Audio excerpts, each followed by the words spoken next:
गरीब ससुराल में एक बैगन की सब्जी खाने वाले 10 लोग।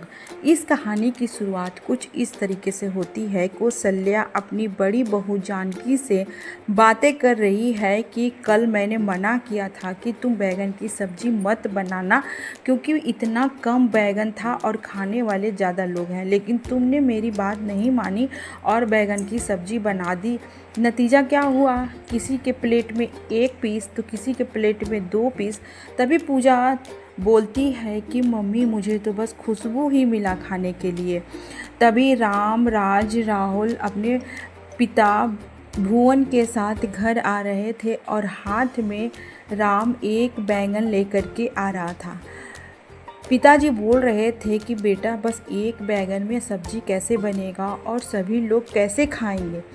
तो राम बोलता है कि पापा अब और ज़्यादा तो पैसे हैं नहीं, बस इतने ही पैसे थे कि एक बैगन ख़रीदा जा सके, इसीलिए मैंने एक बैगन लिया है और एक बैगन में बनी जाएगा सब्जी। घर में सभी लोग बात कर ही रहे थे कि दरवाजे पे आकर राम राहुल और भुवन खड़े हो जाते हैं। तो जानकी भाभी बोलती है कि क्या जी आप एक बैगन लेकर के आए हैं? तो राम बोलता है कि हाँ जानकी, एक बैगन है और इसकी तुम बहुत अच्छी सी सब्जी बनाना और सभी लोग को देना खाने के लिए। कल तो बैगन कम पड़ गया था, मैं ऐसा करता हूँ ना, बैगन को गोदरेज में रख देता हूँ, नहीं तो बिल्ली खा जाएगी। तो सभी लोग हंसने लगते हैं। तो राम उसे स्टील के बॉक्स में रख देता है। अगले दिन जब सभी लोग जाते हैं किचन में खाना बनाने के लिए, जानकी, स्वाति और सिया, तो जब स्टील का डब्बा खोल के देखती है तो उसमें बैगन नहीं था। तो जानकी भाभी परेशान हो जाती हैं कि बैगन इतने प्यार से लाए थे मेरे पति और पता नहीं कहाँ चला गया बैगन, कोई चोर तो नहीं चुरा ले गया। तो स्वाति बोलती है नहीं भाभी, बैगन चोर ऐसा नहीं हो सकता।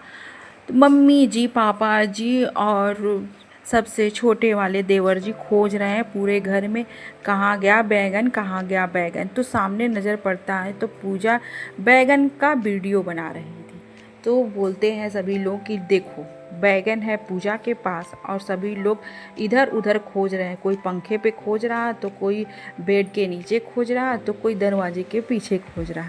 तो पूजा को मम्मी जी डांट लगाती हैं कि पूजा, पूरे घर में बैगन की खोजाई हो रही है और तुम रील्स बना रही हो। तो पूजा बोलती है सॉरी मम्मी, ले बैगन और इसको काटो। तो राम भैया बोलते हैं कि मम्मी इसको तुम बड़ा बड़ा पीस में काटना ताकि सभी के थाली में बैगन की सब्जी चली जाए। तो राहुल बोलता है नहीं मम्मी, इसको तुम पतला पतला काटना ताकि बैगन की पीस ज़्यादा हो जाए और सभी की थाली में चली जाए। तो मम्मी बोलती है हाँ मैं हर चीज़ को ध्यान में रख करके ही बैगन काटूंगी। कौसल्या देवी पतला पतला बैगन काटती है और जानकी भाभी बड़े ही प्यार से अच्छे से मिर्च मसाला डालकर बैगन की सब्जी बनाती है। और वो सब्जी बनाकर के बाहर कपड़े डाले हुए थे तो चली गई उठाने के लिए। तब तक राहुल बैगन की सब्जी उठाकर छुपा देता है। सभी के सामने रोटी परोस दिया जाता है और सब्जी गायब। तो राम भैया बोलते हैं कि सूखा रोटी खाना है क्या, सब्जी कहाँ है? सब्जी की खोजाई होने लगती है। तभी छोटा पिंकू देखता है कि भैया के रोटी के नीचे से बैगन की सब्जी झांक रही है। तो राहुल बोलता है कि अरे वो तो मैं मजाक में बैगन की सब्जी रोटी के नीचे छुपा दिया था, ये लो सब्जी, सभी लोग ले लो।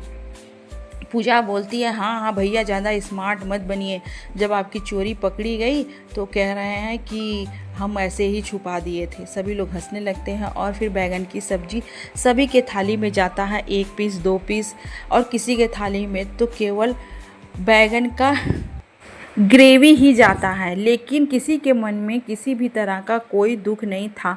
गरीबी तो थी लेकिन पूरा परिवार एक साथ मिलकर रहकर बहुत ज़्यादा खुश था। खाने के लिए कमी थी लेकिन प्यार में कमी नहीं था। पूरा परिवार सभी लोग खाते हैं और फिर सो जाते हैं। अगले दिन घर में एक मेहमान आ जाता है। बैगन की सब्जी बन रही थी, वो मेहमान सोचता है कि मैं बैंगन की सब्ज़ी खा करके ही जाऊंगा। तो मम्मी जी बोलती है आओ बेटा बैठो और खाना खा के जाना। जानकी भाभी सोचती हैं कि अरे मम्मी जी इसको खाना खिलाने लगेंगी तो बैंगन की सब्ज़ी कम पड़ जाएगी। वैसे ही बैंगन बहुत कम था, हम लोग पूरे परिवार को तो बड़े मुश्किल से होगा। तो वो मेहमान समझ जाता है कि ये लोग खाना खिलाने के मूड में नहीं है, लेकिन वो मेहमान सब्ज़ी खा के ही जाना चाहता था। वो बार बार सब्ज़ी की तारीफ़ कर रहा था, लेकिन जानकी भाभी दिमाग लगाती है और उसे चाय पिलाकर घर भेज देती है। पूजा दोपहर में सो रही थी और सपने में क्या देखती है कि अरे बैगन चोरी करके मत ले जाओ, बैगन चोरी करके मत ले जाओ, मेरे पास बहुत कम बैगन है और उसी बैगन की सब्ज़ी बनानी है और पूरे 10 लोग को खाना है।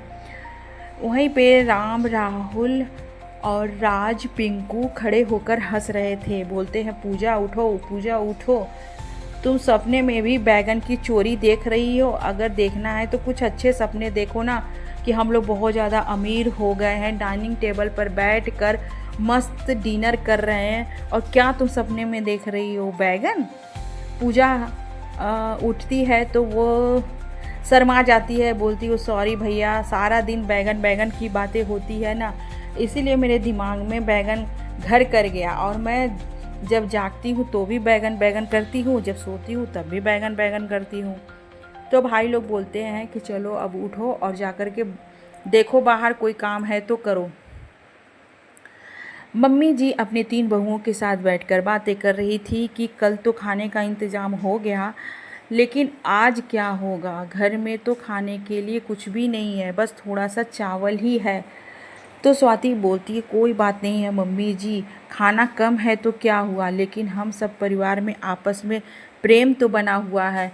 स्वाति जाती है किचन में और जाके चावल बना देती है। नमक चावल सभी के सामने परोस दिया जाता है। बिना कोई शिकायत के पूरे 10 लोग बैठ जाते हैं खाना खाने के लिए, और बड़े ही सुकून से प्यार से नमक और चावल खाते हैं। खाना खाने के बाद राम, राज और राहुल तीनों लोग अपनी मम्मी का पैर छूते हैं और फिर अपने अपने काम पे चले जाते हैं। वो लोग बहुत ही छोटा काम करते हैं और उन लोगों की सैलरी भी बहुत कम थी। इतना ही उन लोगों का कमाई होता था कि 2 वक्त का खाना मिल सके, और खाना भी मिलता तो वो भी कायदे से नहीं। जानकी भाभी घर की सफाई कर रही थी, दरवाज़ा साफ़ कर रही थी और फर्श साफ़ कर रही थी। सफाई करते करते अचानक उनको आ जाता है चक्कर, और वो चक्कर खाकर गिर जाती है। तो स्वाति और पूजा, मम्मी जी और सिया सभी लोग भागकर आते हैं और जानकी भाभी को उठाते हैं। वो बेहोश थी, चेहरे पे पानी का छिड़काव होता है लेकिन उनको होश नहीं आता। बगल में एक नर्स थी, उसको बुलाया जाता है। वो नर्स चेक करती है तो बताती है कि जानकी माँ बनने वाली है और आप दादी बनने वाली हैं, पूजा तुम बुआ बनने वाली हो और स्वाति तुम आंटी बनने वाली हो। सभी लोग बहुत ज़्यादा खुश हो जाते हैं। राहुल, राज और पिंकू सभी लोग खुश होते हैं कि मैं अब अंकल बन जाऊंगा, मैं चाचू बन जाऊंगा। पूजा खुश होती है कि मैं बुआ बन जाऊंगी, मुझे भी कोई बुआ कहने वाला आ रहा है। दादी भी खुश हो जाती है, पापा जी भी खुश हो जाते हैं, दादा बनना है। पूरा परिवार खुश हो जाता है और घर में खुशी का माहौल छा जाता है। फिर जानकी को होश आता है तो फिर वो उठकर किचन में जाती है। तो स्वाति और शिया दोनों लोग मिलकर खाना बना रहे थे। तो जानकी भाभी बोलती है ये क्या तुम लोग खाना बनाने लगी, मेरा इंतज़ार नहीं कि मैं आती तो बनाती ना। तो स्वाति बोलती है कि भाभी अब आपको खाना बनाने की कोई ज़रूरत नहीं है, आप बस अपना ख्याल रखिए और अपने बच्चे का ख्याल रखिए। मैं और सिया हूँ ना, हम दोनों मिलकर घर देख लेंगे। मम्मी जी बोलती है कि हाँ इन लोग सही बोल रही है, शुरुआती 4 महीना बहुत दिक्कत होता है तो ये दोनों संभाल लेंगे, तुम अपना ख्याल रखो। और खाने में क्या है, नमक और चावल, कोई बात नहीं है, नमक और चावल ही मुझे दे दीजिए खाने के लिए। तो मम्मी जी बोलती है बताओ तुम्हें विटामिन खाना चाहिए, लेकिन हम लोग इतना ज़्यादा गरीब हैं कि इस परिस्थिति में भी नमक और चावल खाने के लिए तुमको दे रहे हैं। तो जानकी भाभी बोल अगर आपस में प्यार हो और परिवार में एकता हो तो नमक चावल भी बहुत अच्छा व्यंजन है खाना खाने के लिए। आप लोग चिंता मत कीजिए, मैं ठीक हूँ और मेरा बच्चा भी ठीक है, आप लोगों का आशीर्वाद है ना। मेरे साथ कुछ भी गलत नहीं होगा। जैसे ही वो खाना खाकर रूम में जाती हैं तो उनके पेट में दर्द स्टार्ट हो जाता है और वो बिस्तर पर लेटकर चिल्लाने लगती हैं। तभी राम भैया आते हैं और बोलते हैं कि अरे क्या हुआ जानकी, क्या हुआ, मैं अभी डॉक्टर को बुला कर के लाता हूँ। तभी मम्मी जी वहाँ पे आती हैं और डॉक्टर आता है, चेक करता है तो वो बताता है कि बहुत हालत गंभीर है, शरीर में विटामिन की कमी है। आप लोग इनके खाने पीने का अच्छे से ख्याल रखिए, वरना अगर कुछ भी अनहोनी हो गया तो ये दोबारा से माँ नहीं बन सकती है। तो डॉक्टर के मुंह से इस तरह की बातें सुनकर मम्मी जी बहुत ज़्यादा दुखी हो जाती है, पूरा परिवार दुखी हो जाता है। पल भर की खुशी आंसू में बदल जाता है, सभी की आंखों में आंसू आ जाता है। मम्मी जी बोलती हैं कि हम लोग हिम्मत नहीं हारेंगे, हमारा परिवार जब एक साथ एकजुट है तो गरीबी हमें हरा नहीं सकती। घर में चूल्हा नहीं जलता है, कोई खाना नहीं खाता है, किसी की इच्छा नहीं हो रही थी खाना खाने के लिए, और वैसे में घर में खाने का एक दाना भी नहीं था। पूरा घर परेशान था कि अब क्या होगा। जानकी और स्वाति, सिया तीनों आपस में बातें करते हैं कि अब हमें ही कुछ न कुछ नया कदम उठाना होगा, तभी इस घर का हालात बदलेगा, वरना हम लोग ऐसे ही परेशान होते रहेंगे। अगले दिन सभी लोग घर की सफाई में जुटे हुए थे, तभी दरवाजे पे एक लिफाफा दिखता है। तो पिंकू लिफाफा देखकर बोलता है कि भाभी ये लिफाफा कैसा है, आपका है क्या? तो पापा जी आते हैं और झट से लिफाफा उठाते हैं। तो जानकी भाभी बोलती है कि पापा जी उसको खोल के देखिए कि उस लिफाफे में क्या है। तो पापा जी जब खोल के देखते हैं तो उसमें 500 का 4 नोट था, यानी कि 2000 रुपये। तो स्वाति बोलती है कि पापा जी हम लोग के दरवाजे के पास कौन 2000 रुपया रख कर गया है? तो सिया बोलती है कौन क्या भाभी, हम लोग के घर में खाने के लिए एक दाना अन्न नहीं है, हो सकता है हमारी गरीबी देखकर किसी को दया आ गया होगा और हमारे दरवाजे पे भीख रख कर चला गया। हम लोग चलिए उस पैसे को उठा लेते हैं और फिर उसी पैसे से राशन आएगा। ये सारी चीज़ें राम, राहुल, राज देख रहे थे। उन्हें बहुत बुरा लगता है कि मेरे घर में अब भीख के पैसे से खाना बनेगा, भीख का पैसा यूज होगा। तीनों के अंदर बहुत ज़्यादा शर्म आता है कि हम लोग इंसान है या जानवर, हम लोग इतना काम नहीं कर पा रहे हैं कि घर का खर्चा हो सके। खाना खाकर तो सभी लोग सो जाते हैं, लेकिन तीनों भाई को नींद नहीं आता है। तीनों भाई आपस में फैसला करते हैं कि अब हम लोगों को कड़ी मेहनत करनी पड़ेगी। अगली सुबह तीनों लोग अपनी मम्मी का पैर छूकर काम पे जाने लगते हैं। तो मम्मी जी बोलती है कि बेटा कम से कम नाश्ता तो करके जाओ काम पे। तो राम भैया बोलते हैं कि नहीं, हम लोग बिना नाश्ता किए काम पे जाएंगे, और अपने मन में सोचते हैं कि अपने आप को साबित करके दिखाएंगे, भीख वाले पैसे से हमारा घर नहीं चलेगा। तीनों भाई आपस में एक कठोर फैसला लेते हैं कि अब हमें बहुत ज़्यादा मेहनत करना है ताकि हमारा परिवार के ऊपर कोई दुख और मुसीबत न आए। तीनों लोग कड़ी धूप में निकल जाते हैं काम की तलाश में। एक राम को आइसक्रीम के कारखाना में आइसक्रीम बेचने का काम मिल जाता है। पहले तो वो मालिक आनाकानी करता है, लेकिन थोड़ा सा राम इधर उधर की बातें करके अच्छी अच्छी बातों से एक्सप्लेन करता है तो वो मालिक मान जाता है। उसका दोस्त बोलता है कि मैं रैपिडो का काम करता हूँ तो तुम भी रैपिडो का काम करो, कुछ तो पैसे आएंगे ही आएंगे। तो राहुल झट से हाँ बोल देता है और बोलता है फिलहाल में मेरे पास तो कोई काम नहीं है, मैं रैपिडो का ही काम करूँगा। राम को काम मिल जाता है आइसक्रीम बेचने का और राहुल को काम मिलता है रैपिडो का और राज को डिलीवरी बॉय का काम मिल जाता है। तीनों के तीनों भाई काम मिलता है और काम में वो जुट जाते हैं। सुबह से लेकर के शाम तक कड़ी मेहनत करते हैं और काम करते हैं पूरा मन लगाकर। वो लोग आपस में सोच रखे थे कि अब इतना ज़्यादा मेहनत करना है कि हम लोग के घर में पैसों की कमी नाम का कोई चीज़ न रहे। तीनों भाई अच्छे से मेहनत करते हैं। रैपिडो में एक लड़की को सही टाइम पे छोड़ा जाता है तो राहुल को वो लड़की अलग से 500 रुपया देती है और बोलती है कि भैया आपकी सर्विस बहुत अच्छी है, आज आप सही समय पे हमको यहाँ पे आप छोड़ गए जिससे मैं अपने पिताजी से मिल पाई, नहीं तो इतना ज़्यादा इस काम में लापरवाही होता था कि मैं मिल नहीं पाती, लेकिन आपकी वजह से मैं अपने पिता का आखिरी दर्शन कर पाई। मैं बहुत खुश हूँ, ये लीजिए 500 रुपये। राहुल बोलता है कि कोई बात नहीं है, ये तो मेरा काम है। राहुल, राम और राज तीनों लोग अपना अपना काम करके घर आते हैं और घर में पैसे भी आते हैं। तो जानकी भाभी और स्वाति और सिया तीनों लोग के चेहरे पे स्माइल आता है कि चलो हम लोगों के पति अब काम को लेकर थोड़ा सीरियस हो गए हैं और घर में 2-4 पैसे आने लगे। साथ में वो लोग कुछ राशन और सब्जी वगैरह भी लेकर के आए थे। तो आज सब्जी बनता है और खाना में सब्जी की कमी नहीं होता है। अगले दिन आइसक्रीम बेचने के लिए राम जल्दी चला जाता है और वो अपने स्टॉल पे खड़ा होकर आइसक्रीम बेच रहा था, लेकिन कस्टमर आ ही नहीं रहे थे। तो वो अपना दिमाग लगाता है कि मैं स्टॉल पे खड़ा होकर नहीं बेचूंगा, मैं घूम घूम कर आइसक्रीम ज़्यादा सेल करूंगा तो मेरे मालिक खुश हो जाएंगे और मुझे टिप देंगे।